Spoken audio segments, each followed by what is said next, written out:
Hi, I'm Margaret Flowers, and I'm running for U.S. Senate with a systems-changing, solutions-based campaign.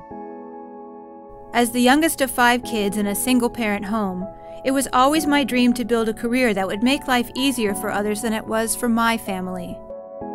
I worked hard, put myself through school, and became a pediatrician. After 17 years in medical practice, I left because of the extreme injustices I saw in our healthcare system. When the father of a friend of mine found out he had a brain condition, he felt he faced a stark choice: seek treatment and put his family into debt, or quietly exit the world. So one day while his daughters were out, he put sticky notes on all of the things he had borrowed so they could be returned. He settled his credit cards, and then he called 911 so his body could be removed before his daughters came home. Then he ended his life. The things I see in our unjust healthcare system, I see everywhere. The overwhelmed and unappreciated teacher. The student, nervous about repaying tens or hundreds of thousands of dollars in loans. The overworked and undercompensated wage earner. It's a system that values profits more than people.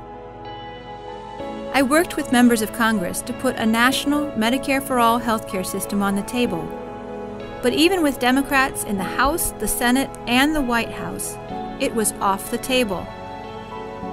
The voices and needs of the people mean nothing next to industry's money and influence over our political system. But that's changing. In Richmond, California, people elected Green Party candidates. They worked together to rein in Chevron, a big polluter. There are over 100 Green candidates in office across the United States. I'm running as a Green because we don't take corporate money, because we work to end wasteful military spending and make sure our schools get the funding they need, and to transition to a green energy economy in a way that's fair to workers. We work to end the drug war and over-jailing, and to make sure that healthy food, efficient transit, and internet access are no longer luxuries. My opponents depend on a system that works against these solutions. Don't empower that system. Change it. Vote Margaret Flowers for U.S. Senate.